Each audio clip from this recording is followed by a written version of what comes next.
What's going on, man? Hey, how you doing? I'm doing great. I'm doing great. We're in Mark 14 tonight. Yes. So I'm going to throw it right to you. What are we doing in Mark 14? What is Mark 14 about? Yeah, there's a lot going on in Mark 14. We have the Last Supper.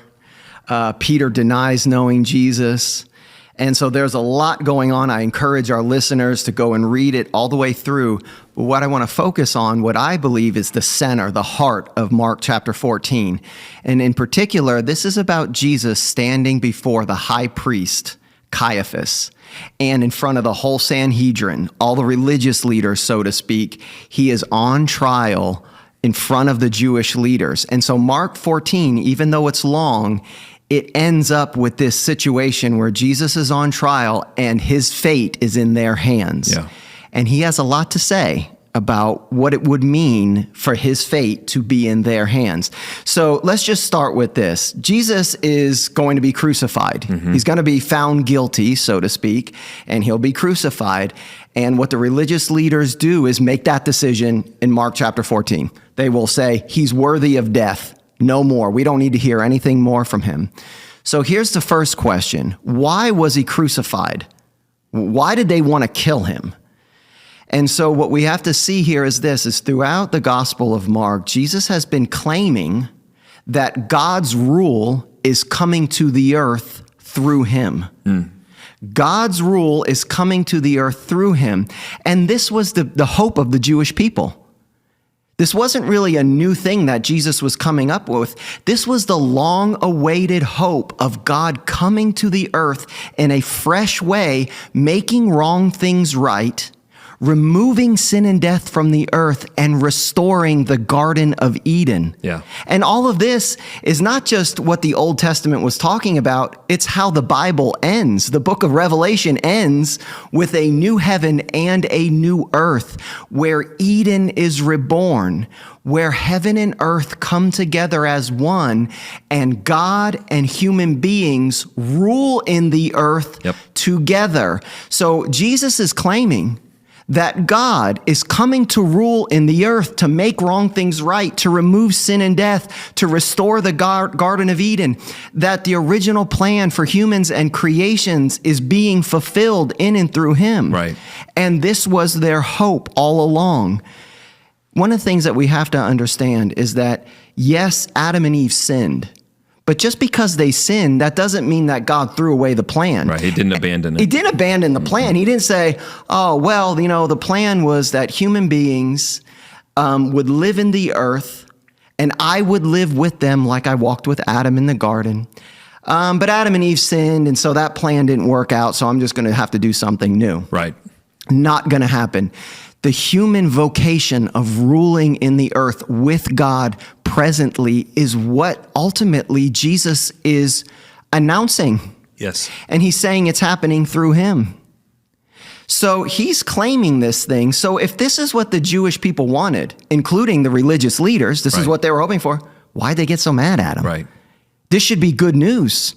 In fact, Jesus is going around saying good news, and this is basically the good news he's saying. Yeah. He's saying God is coming to take over God's kingdom. Yes. His rule, his reign is at hand. Yeah. Well, so why do they get so mad at him? Why does he have to be crucified for this? And so the short answer is this. Jesus is claiming that God's rule is coming, and it's coming exclusively through him. In other words, he's telling everyone, including the religious leaders, if this is your hope for God's rule, the only way to participate in it is by following me. That's right. And they thought that this was scandalous because in their mind, they're saying, wait a second, when God's rule comes to the earth, he's going to remove sin. Yes. And Jesus is hanging out with sinners. Now, why would God come to fix the world? And when he does, he hangs out with sinners. He's partying with tax collectors. He's hanging out with all of the wrong people. There's no way God's rule is coming to us through him if he's behaving in this way. Yeah, they would have never approved of that. Never. No. And it made no sense in their mind that God is going to restore creation and restore human beings by offering signs of hope and love and forgiveness. Yes. And they say there's just no way. So in one respect, the reason why they rejected Jesus was because they said there's no way God's rule is coming in this way. Right. You wouldn't be hanging out with tax collectors and sinners. Right. And then on top of it, and this is what we mentioned last week in chapter 13, the other reason why they wanted to kill Jesus, he spoke against the temple. Yes, he did. He said, this temple is under judgment. Yep. And it's coming down. And the temple was the central part of their culture. Yes. It Yes. was Say about centered that. to Yeah. everything. Yeah. It's centered to everything. It was centered to not only their societal needs, it was centered to their physical needs, their provision. It was a food bank, essentially. Yeah, yeah. It was not only that, it was the center of Israel's existence. Yeah. The temple was the sign that God was with Israel, that he was their God, that he Yeah. was present with them. And then the temple was the place where the people of God, the children of Israel, were actually supposed to, out of that was supposed to be the blessing to all other nations. Yeah. They're like, we're the people of this temple. Yes. We're the people of this God. Yeah. This is in our backyard. Yeah. He's with us. And Jesus comes along and says, you have not functioned in the way you should have functioned in this temple, Yeah. and it's going to come down. Yeah. That's really what he's saying to Caiaphas, who's the high priest. Yep. We'll read it in a minute. He's saying, you have mismanaged the temple. Yep. And not only that, there was promises in the Old Testament of another temple coming, a greater temple. And Jesus says, that is my body. Yep. He declares that on the third day when he rises from the dead, that will be the final and third temple, and he will pour out the Spirit on those people who believe in him, and they will become the temple people. So Jesus is saying, one, you religious leaders have mismanaged the temple. Yep. And so it's coming down. Yep. And number two, the temple is redundant because the final temple is now here. And so the religious leaders say, how dare you speak again? How dare you say that we are mismanaging this temple? And how dare you say it's going to be destroyed? The temple is, like you said, the sign of God's covenant faithfulness with Israel. To say the temple's coming down is to say that God is not going to be with them in that way. And Jesus is saying, but he will be with you through me. For me, yeah. I'm going to be, this is where it was all going all along. Well, and that's the confusion a lot of times back in that day and in this day. Is sometimes we read the Bible and we go, Jesus was starting some sort of new religion. And we're like, no. He was fulfilling what had been there in Israel's story all along. This isn't anything new. This is a fulfillment. Yeah. We Yeah. use that word all the time, but it's one of the most important words I think to use in interpreting the Bible. To fulfill, to fill it full. Yeah. Jesus filled full the story of Israel. Yes. And he is the final temple, and then the temple people come out of that, which is every human being, Jew or Gentile, Yeah. are invited in. And Yeah. that's why he's eating with certain people, and that's why he's dining with certain people. It's because he's saying something is being fulfilled Yeah. here. But they looked at it and said, what is this weird new sort of Jesus group, this Jesus revolution that's happening? Yeah. And Jesus is going, this is the fulfillment of your story. Yeah. Yeah. Not a different story. This Yeah. is your story. Yeah. And they're struggling with that. Yeah. And the amazing thing is, this is what they said they wanted. Yeah. And now it's right here in front of them, which makes you wonder, did they really want it? Right. Did they really want God to come in this fresh way to fix this world, to remove sin and death if you reject the one who God sent? Right. And so this is basically what's going on. He ultimately gets crucified because, one, he's hanging out with the wrong people, and two, he is speaking against the temple. But I will say this. One of the things that I think that you and I, the way we read the Gospels, Matthew, Mark, Luke, and John, is that we say Jesus' confrontation with the temple is not just a theme. Right. It is central to reading Matthew, Mark, Yeah. Luke, and John. His confrontation with the temple is actually where the Gospels, Matthew, Mark, Luke, and John, were going all along. Like this Absolutely. moment before Caiaphas, before the high priest, it was going to go. This is where Yes. it was going. Yes. There was going to be, in a sense, a showdown Yes. between the high priest and Jesus, who will be called the high priest as well. That's right. The faithful high priest. So in a sense, it's a conflict between two high priests and an old temple and a new temple. And what Jesus is saying, there's not enough room in the world for two temples. That's right. Not enough room for both of us. God will dwell in one place. And Yes. he's saying, I am the embodiment of God, and my people will be filled with the Spirit and be the temple people as well. And this is one of the reasons that Caiaphas does what all of the temple leaders would have done: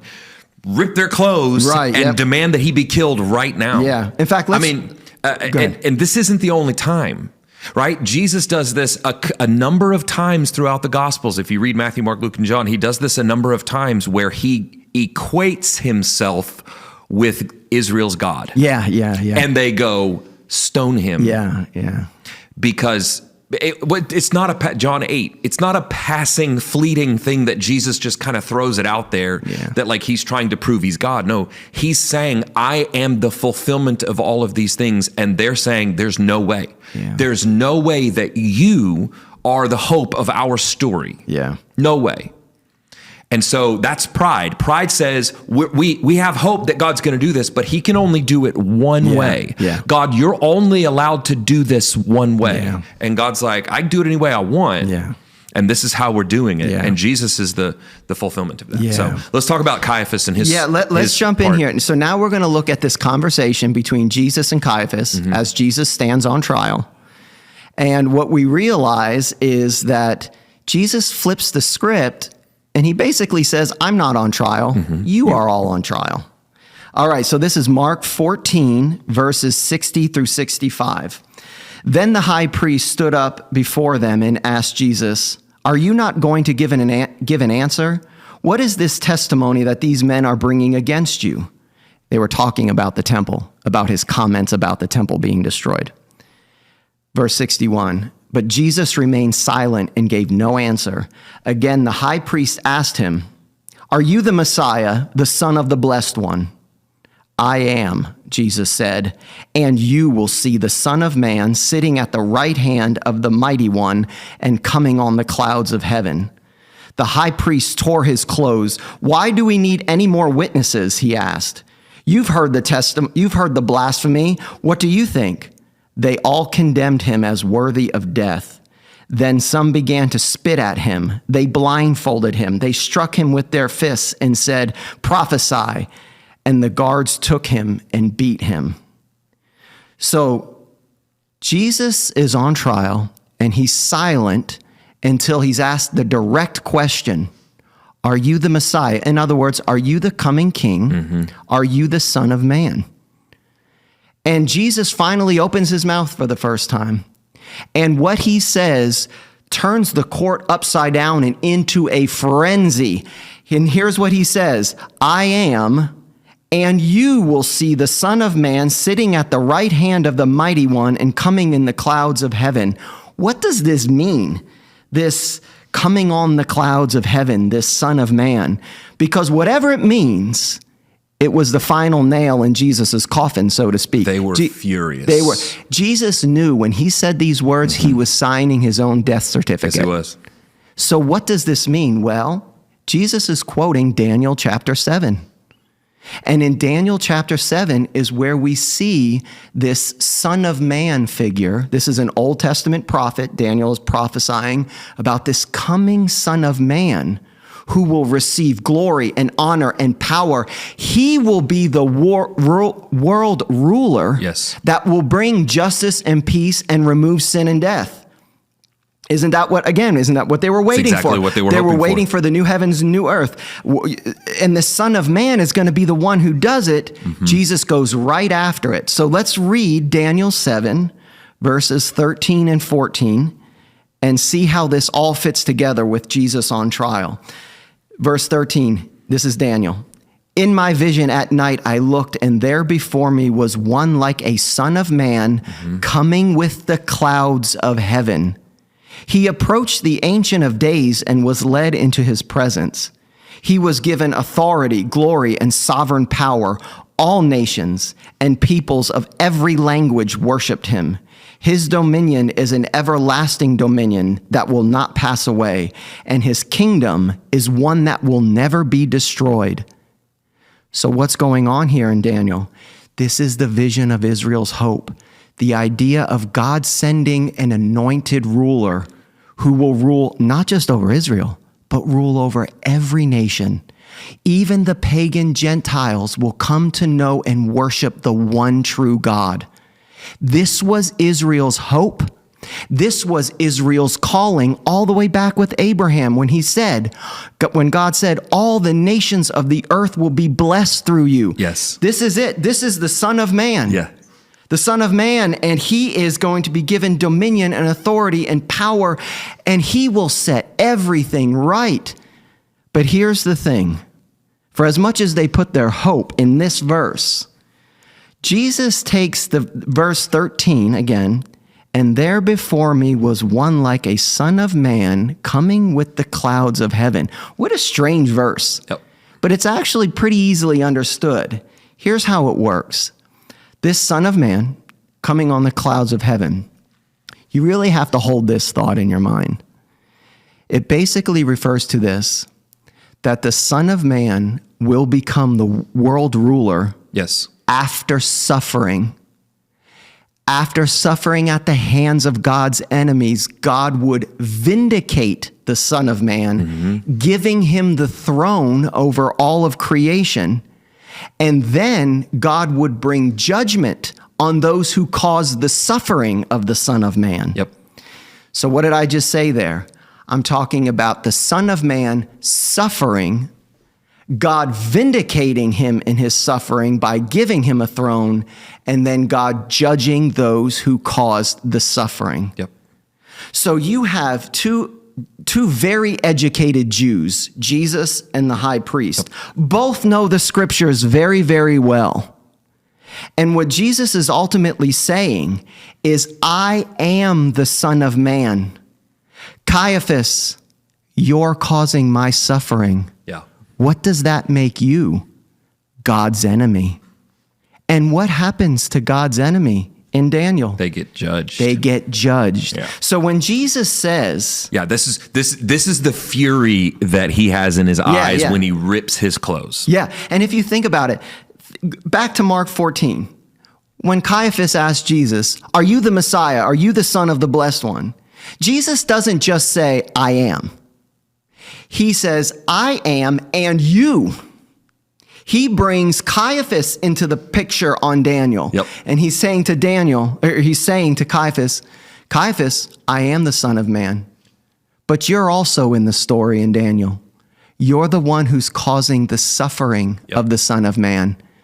And God will vindicate me at the sufferings at your hands against me, and he'll bring judgment. When Caiaphas hears this, his mind explodes. Yeah, blood rage. It's one thing for Jesus to say, yes, I'm the Son of Man from Daniel. It's a whole nother thing to say, and you're God's enemy. Yeah, to be for the high priest of Israel to be called the enemy of God is probably the worst offense any of the temple leaders could have ever heard. Yeah. Because they're like, no, we're the sons of God. Yeah. We are the ones who have been called by God to bring his people Israel into relationship with him and to be the light to the nations. Yeah. And to be told by this Messiah figure that you are now God's enemy, which is interesting because in that passage right there, you see in Mark 14, in verse 62, Jesus says, I am. And then he says, and you will see the Son of Man, which just loosely means son of a human. Right. So what Jesus is doing there, he's actually connecting himself both to the divine by using that title, I am, from when God spoke to Moses back in Exodus. Yeah. Moses said, God, who shall I tell them will send me? And he says, tell them I am that I am. So Jesus is using two different titles here, I am and the Son of Man. So he's linking himself both to heaven and to the earth as a human. Yeah. And then and that is the picture of the Messiah. Wow. That's who they were believing for, a human Messiah. Yeah. That's what they were looking for. So when Jesus said, I am, he's linking himself to God. And then when he says son of a human, he says he's basically linking himself to the human race. And then he says, and I'm the one coming on the clouds of heaven, which means judgment is here. Yeah, that's right. Yeah. What do you mean judgment's here? Yeah. You're the enemy of God. Yeah. And I'm coming to set these things right. And if you think about it, this was really important because Caiaphas is the high priest of the temple. And like you said, the temple is the central symbol of God's covenant faithfulness and presence with Israel. Yes. And Jesus is saying the temple is coming down. Yeah. And so Caiaphas is like, no, the work I do here helps to maintain the relationship. That's special. That's my right. role is special. My role is, it is special. It is vital. It is. But Jesus is coming along and saying, actually, I'm going to be in charge now going forward. Yeah. So let's look at this. Which is the question. The central question to the Gospels is what's happening with the temple. Yeah. And who's really in charge? That's exactly what it comes down to. Who's really in charge? What's going to happen with the temple? What is happening with the temple? And who's the boss now? Yep. And Jesus is saying, actually, as the Son of Man, all authority, power, and dominion is being given to me. That's never been said about Caiaphas, the high priest. He would never even have claimed that for himself. But Jesus is claiming, like you said, to be both God and human, God in the flesh. This is what Son of Man means. Yes. So what does it mean, the phrase, coming with the clouds of heaven? It means that the Son of Man, who will become a world ruler, will suffer at the hands of God's enemies. After he suffers, God will vindicate the Son of Man by giving him a throne. And then God will bring judgment on those who cause the suffering towards the Son of Man. Now, Caiaphas knows this is the story. These are two, like I said, very educated Jews in the Jewish scripture. So here's how Caiaphas hears it, or this is how Jesus is saying it. Caiaphas, you're no longer in charge. I'm in charge. And Caiaphas, if I am the Son of Man and you're causing me to suffer, you must be God's enemy. Or let me put it to you this way. Here's what he's really saying to Caiaphas. He's saying, Caiaphas, you think you're sending me to my grave, but you're actually sending me to my throne. Yes. Because the Son of Man must suffer before he claims the throne. So Caiaphas thinks he's removing Jesus, but he's actually sending Jesus. He's empowering his enthronement. He's ultimately will send him to the Father. As it says here in Daniel, he will approach the Ancient of Days and be led into his presence. This is his ascension, Jesus' ascension to the Father after his death and resurrection. And he is given authority, glory, and sovereign power, and all the nations. He's handed the scepter. He's handed the scepter. Of rule. And so Caiaphas realizes that Jesus is saying to him, you're not sending me to the grave. You're sending me to my throne. Yep. And the judgment part that the enemies of God in Daniel experience, Jesus says, the judgment will be that the temple comes down. Yes. You will lose your position. Here's what he's saying. He's saying, Caiaphas, you need to start looking for another job. You're unemployed. You're now, as of now, you're unemployed. I'm firing you from your position. You're unemployed. Yeah. And the evidence that I fired you is that this temple will come down. Yep. So here's the question. Which he prophesied in the previous chapter. In chapter Mark 13. He said the temple's going to come down. Yep. That would Every be the stone. judgment. So the question now, Jeremy, is this. Did the temple come down? Yeah. I mean, it better have come down because either that or Jesus is a false prophet. So did the temple come down? Within a generation. Within the generation, Jesus like it said. This generation will not pass away until they see these signs. That's right. And that sign would be the temple coming down. Yep. And so the answer is yes. The temple did come down in 70 AD, right at the tail end of that generation. Everything Jesus prophesied about the temple coming down as a sign that he is now the world's true Lord. Yep. His body, his resurrected body is the true temple, and his people, his faithful people are the true temple people, was brought to evidence when that temple came down. Yes. And this was prophesied all the way back in Genesis 49, verses 10 and 11. If you're taking notes, Genesis 49, 10 and 11 basically says, when Shiloh comes, Shiloh is a term for the Messiah, the Christ, the anointed one. Yeah. When he comes, to him will be the obedience of the nations. The entire book of Romans is written in that view, that Jesus is now ruling over the nations. So the first part of Romans chapter 1, the first 5 verses, and the last 5 verses of Romans chapter 16 actually says, and to him will be the obedience of the nations. So Paul actually continues this language of Jesus ruling and having authority from the Gospels into his book to the Romans. Wow. Having said all that, it's a fulfillment of the original prophecy, Yeah. which is Genesis 49. Yeah. When Shiloh comes, to him he will be handed the scepter in the house of Jacob, and to him will be the obedience of the nations. And Jesus fulfills this in front of Caiaphas's face. In his face. Yeah. He's like, you're about to send me to go grab the Yeah. scepter and sit next to my father. Yeah. So it's on you. That's amazing. Yeah, it's really an amazing prophecy. It is, because here's the thing. How do we know if a prophet is true? What they prophesied came true. That's the only way to know if somebody's a true prophet. Yeah. In the Old Testament, New Testament, if somebody's a prophet, the only way to judge it is to say, did what they said actually come to fruition? Did it actually happen? Yeah.